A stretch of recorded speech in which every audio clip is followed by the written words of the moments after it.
Look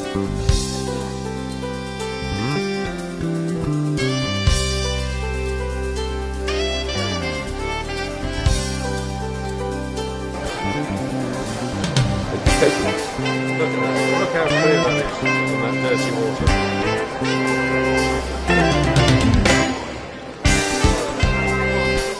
I think that is amazing.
Is we've got a terrific geek team of governors this year, but here's Tony Summers.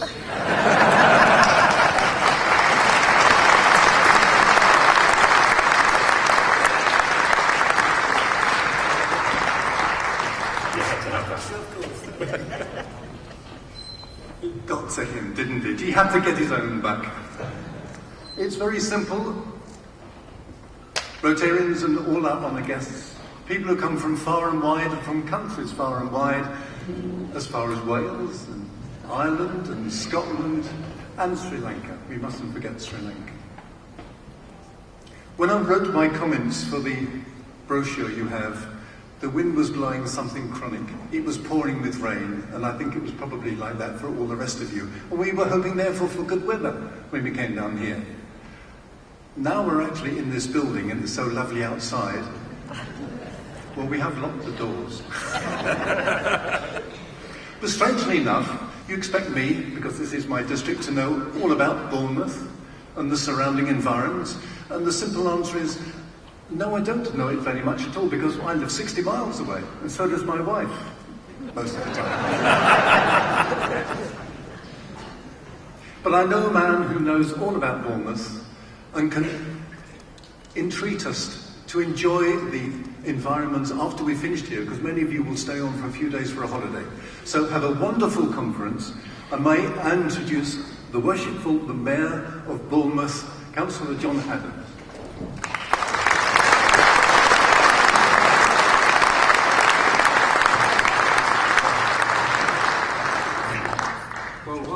Welcome indeed to sunny Bournemouth. I think you've heard it before, and it is sunny out there. Delighted to see you all here today.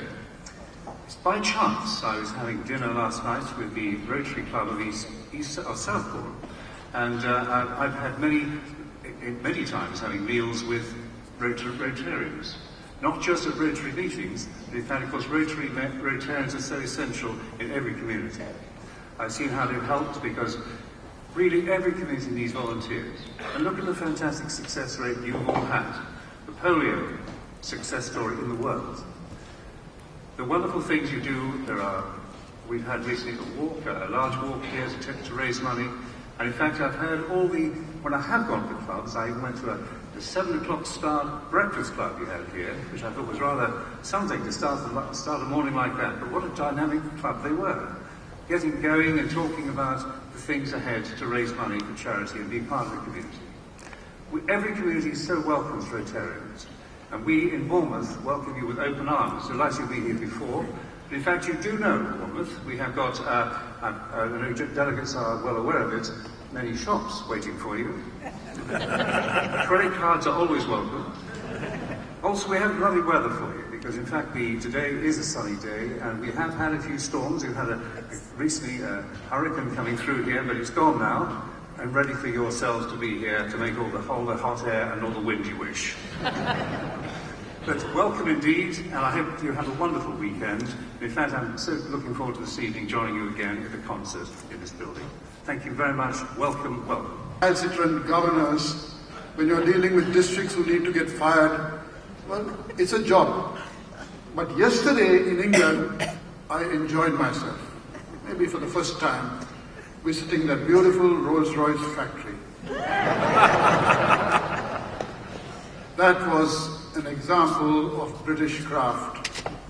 And I hope one day, if not already, that Rotary would be the Rolls-Royce of Rotary, Britain's Rotary would be the Rolls-Royce of Rotary. I must also tell you, it's not always that I get received like this. We were in Europe, and that particular day, I decided that, okay, I'm going to take time off Rotary. So I refused to tell the office where I was. I said, I'm on my account, you're not paying. Just now you're paying for me, right? Coming here. Remember that. I said, I'm on my account, you don't need to know. And I went to see some old business friends. And in the evening, we were seated out there, nice spring day. See the mountains in front. Don't try to guess the country now, because I'm not going to tell you. And just ordered a glass of wine when my wife spotted a Rotary Club meeting sign. And she said, Rotary Club meeting, you should go, you should drop in. And I said, no, not today. Today I'm off duty, no Rotary. But she said, no, you must go. Shame on you, President. You know, unlike you English in Sri Lanka, we still listen to our wives. So I left my glass and I said, I'll be back. And I went. And as I walked down to this hotel, this corridor, someone stopped me at the top and said, you can't go. I said, why not? He said, there's a Rotary Club meeting going on. I pointed my badge and said, I'm also Rotarian. Then he said, all right, wait, don't go. He went inside and he called the president out. The president came out and he said, you know, our fellowship is over, our dinner is over, our speaker is just going to start. You don't understand the language. If you still want to come, you can come in. I thought that was one hell of a welcome to a visiting. So I pulled out my visiting card. It said President Rotary International and gave it to him. And I thought he should be suitably impressed. He didn't look at the card, he just put it in his pocket. And he said the same thing. Fellowship is over, dinner is over, speaker is about to start. If you still want to come, you come in. So I said inside my breath, go to hell, and I walked off. That night, one of two things would have happened. He must have gone home, seen my visiting card, and probably got a heart attack. Because he just chased off the president of Rotary International. Or his wife would have sent his shirt to the laundry and he would be blissfully unaware. It's the plane travel which gets to you. Securities, missed flights, connections, and with due respect to my American friends, United States, the planes are not the best planes to travel around. But once you come out here and you meet the Rotarians, then everything disappears. But I realized that as president, I realized when I went in there, every right has an obligation. And every opportunity, there's a responsibility. And in every position, there lies a duty. And as Peter said, we've changed things around a little bit. Would you mind putting that light off there? It's getting straight to me. Thank you. And as Peter said, when you go there, there's a job to do. And we decided this year that we will approach the running of Rotary like a business. Why should we not look at Rotary as a business? Sure, it's not to make profits, as someone was telling me yesterday.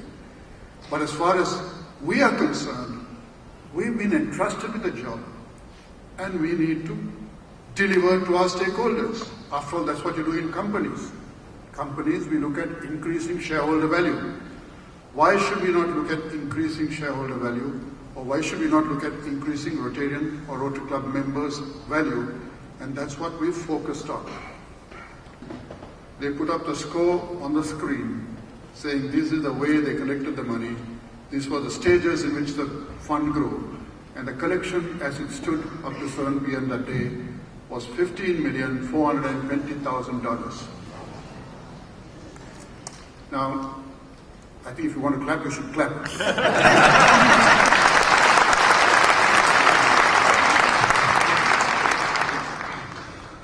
So your money was well spent, I thought.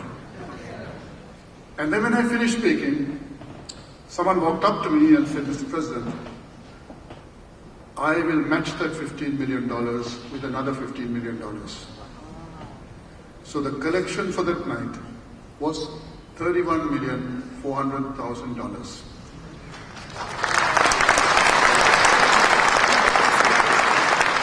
So I realized it's worth killing yourself sometimes. The president almost has a magical ability, or the office of the president commands that type of respect. Of course, the United States is a very wealthy country. They can afford to do that. The money we raised that night was more than what any other country gives the foundation in one whole year. But what about the other side? We were invited for another dinner. This time it was in Nepal. Nepal is one of the poorest countries in the world. Their average per capita is 500 pounds per annum. And you want to compare it with your own, which is 30,000 pounds per annum. Now that was before 2014, when they had that terrible earthquake which killed over 8,000 people and put millions out of their homes. And in a situation like this, you really can't expect a district like this, or one district country, 3,500 members, to do much. But when I went there, I found that they had tied up with the chambers of industries and the chambers of commerce, and they were building 140 schools, replacing 140 schools at $20,000 each. Rotarians, the foundation, and other partners got together, and they took care of all the soft expenses. The benches, the blackboards, the bookshelves, 3 or 4 computers, and of course the laboratory facilities for all the schools. In addition, and that was costing them another $20,000. In addition, they agreed to build 15 to 17 housing sites, each site with 50 to 110 families, and budgeted at $4,000 per home. They already have in the kitty $1.4 million, so I think the job will get done. Now, at that dinner, the foundation person came, made his presentation, and they gave me the total for the year thus far. This was about 2 months ago. $1 million collections for the foundation from Nepal. And then they said, will you charter a club? And these 30-odd members from this club walked in one by one with an envelope. Each envelope they gave me contained a check for $10,000. The whole club was a club of major donors in Nepal. I mean, then when you look at that, you have no fatigue. You don't feel tired. You have only pride. You have only ambition at what Rotarians are doing around the world. And then you really realize how truly touching this whole Rotary work is. And I realized that it's a path that takes us out of our limitations. We cannot do this alone, but with a group, we're willing to deal with it. We do this work knowing it's the most important work that we're doing in the world. See, my friends, our time on earth is short. Our task before us is great, and we cannot resolve all these issues before us. It is not ours to finish all these tasks, but it is neither our responsibility or neither are we free to desist from doing this. For this is our time. These days and these hours, while we yet walk this earth, is the only opportunity that we have. So we need to grasp it, and we need to be a gift to the world. Thank you.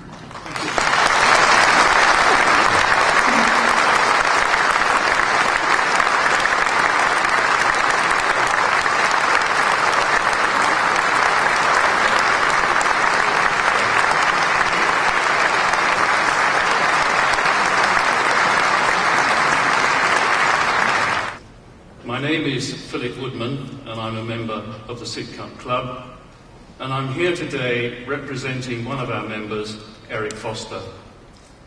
Eric has chaired our Vocational and Youth Opportunities Committee for 3 years before moving on to become District 1120 Chairman of Vocational. Now, I must make it clear right at the start that the initiative that I'm going to speak about was Eric's brainchild, and the speech that I'm going to give was outlined by him. Firstly, our thanks to the Conference Committee for allowing us to present our Youth Unemployment Project to you today. The project, in essence, aims to harness the commercial experiences of the many Rotarians running successful businesses and put that to good use by helping our unemployed youngsters, who, without being too dramatic, could end up as something of a lost generation. At the last count, the unemployment rate for the 18 to 24-year-olds was in the region of 12%. Now, this is less than most European countries, but nevertheless a huge number of lives that are affected. Well, good afternoon, everyone. I expect you recognise the theme tune. It is Yes, Minister. Thank you, music colleagues. I'm really delighted to be here, and especially delighted to follow the presentation on what the Sidcup Club has been doing, and I'm going to come back to that at the end of this presentation. But it is such a pleasure to experience at first hand the commitment and the enthusiasm of so many Rotarians all in one place at one time. My own personal experience of Rotary goes back a very long way. I made my first presentation to a Rotary Club in 1963. I really want somebody to say that can't be true. Thank you so much for that.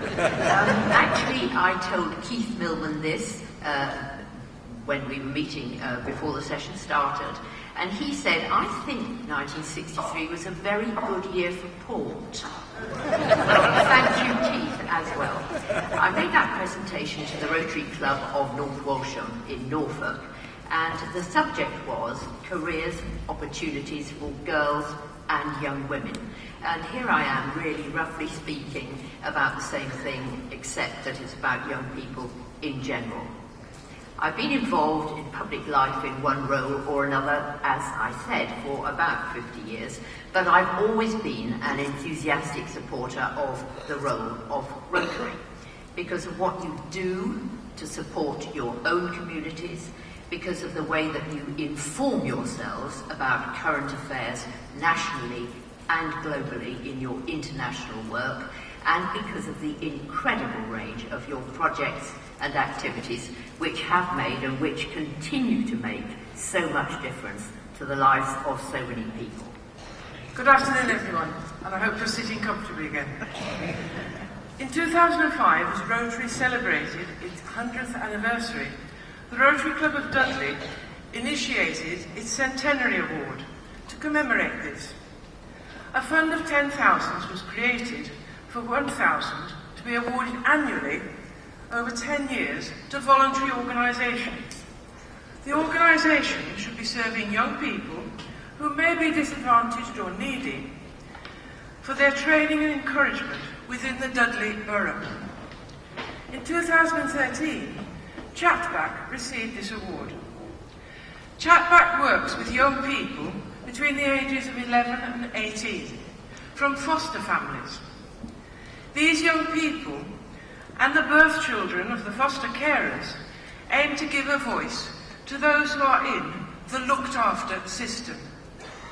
Through their media productions, they aim to break down the barriers and dispel myths about being in care, drawing on their own experiences. Since this is a youth-led group, the ideas originate from them with the help of volunteers who rely on grants and donations, or even in a family. This trailer gives you a very brief view.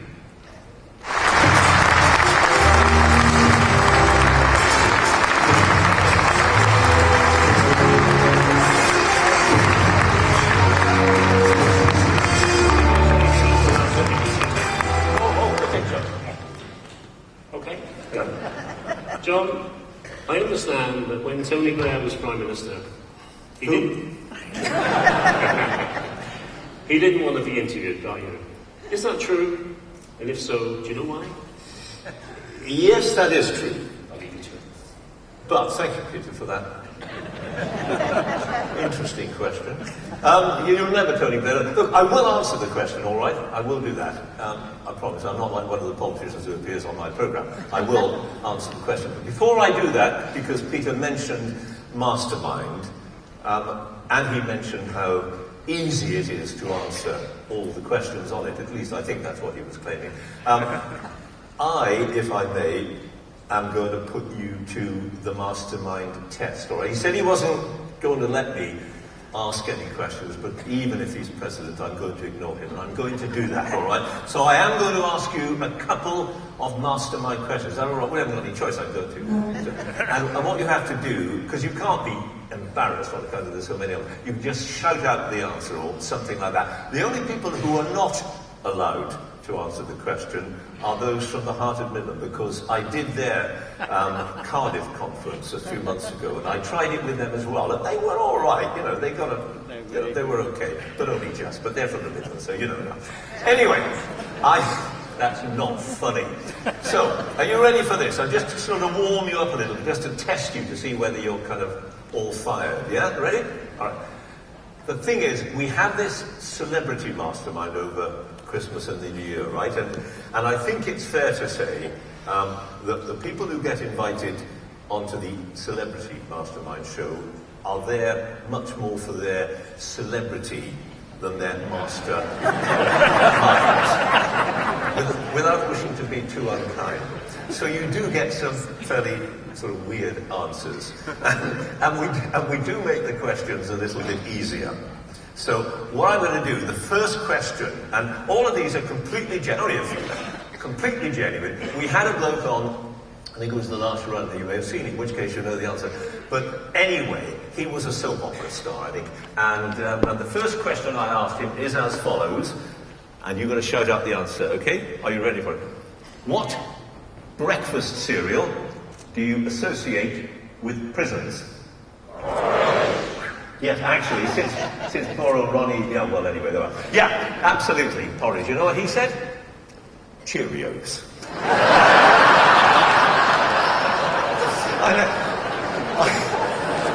I have to confess that for a moment I thought, wow, that's a brilliantly ironic answer, isn't it? You know, a great comment on the government's penal policy, but then I thought, no, actually he's just thick. Anyway, there are. Right, well done. Now 3 more, and these were asked not of a soap opera star, but of a senior politician. I'll tell you who he was. I don't know why politicians like to appear on Celebrity Mastermind, but they do. Anyway, here we go, all right? Bit more difficult, but nonetheless, all right? Who succeeded Henry VIII? Edward, right, good, yes, Edward VI, absolutely, dead right, unlike what he said, which was Henry VII.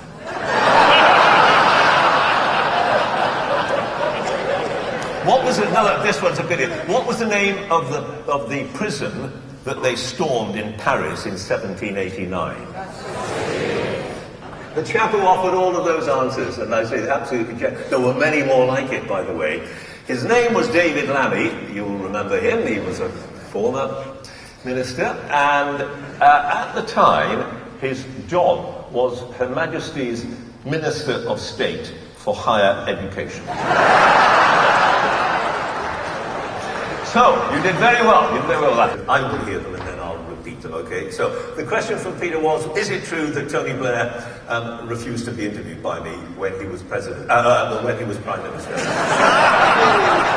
he just thought he was president. Anyway, and the answer to that question is true, and Peter also said why, and the answer was this, that when you'll remember this, when he became President, Prime Minister, when he got the job, he did so, he won the election in 1997 on the basis that the other lot, the Tories, had been sleazy. Remember that? And he promised, indeed he did so in an interview with me, because I was interviewing him at that time, before he became Prime Minister. He said that when he got into power, if he got into power, his party, his government, was going to be whiter than white. Remember the expression? Purer than pure, yeah? And you'll remember what happened almost immediately. Within literally 4 months of coming into power, the sleaze was oozing out of the Downing Street floorboards. I mean, it was actually pretty scary at one point. There were those who said in the corridors of power that maybe it would bring down the government, particularly nasty one, if you remember, with Formula One, when Bernie Ecclestone, yeah, bloke who's got a few quid to spare. Anyway, he gave £1 million, remember, to the Labour Party. Absolutely no connection at all between the fact that he gave £1 million to the Labour Party and then the government changed the policy affecting Formula One racing to the benefit of Formula One racing. I mean, no connection whatsoever. Yeah. Anyway, that sort of stuff was going on. It really was bad. Apart from Bernie Ecclestone's Lakshman Mittal and Peter Mandelson and so on and so on and so on. All the sort of problems. Sleaze all over the place. And it got to the stage where, as I say, he was severely embarrassed. He got over it in the end, but the stench remained, I think it's fair to say, for quite a long time. There we go. How about that? Well, I was going to say, I'll give it there, but anyway. And a terrific turnout. They put a lot of effort into it. They got this big school hall absolutely crammed back. It was great, and we made loads of money, and it was fabulous. But on the national scene, I still, I think we ought to, on my programme, for instance, we ought, not every morning, but occasionally, we ought to be saying, Rotary's done this or that or whatever. But the thing is, don't now say to me, well, invite us on that, because I can't. I mean, seriously, you've got to have something to sell. You've got loads of something, but you've got to make it interesting. You've got to give it a bit of thought and attract our attention. And you can always, and you may think that I'm going to regret saying this, but you can always drop me an email. I mean, I can't promise that I'm going to do whatever, but at least I can bring it to the attention of the people who matter, because I'm a huge supporter of Rotary. And, yeah, there we are. Anyway.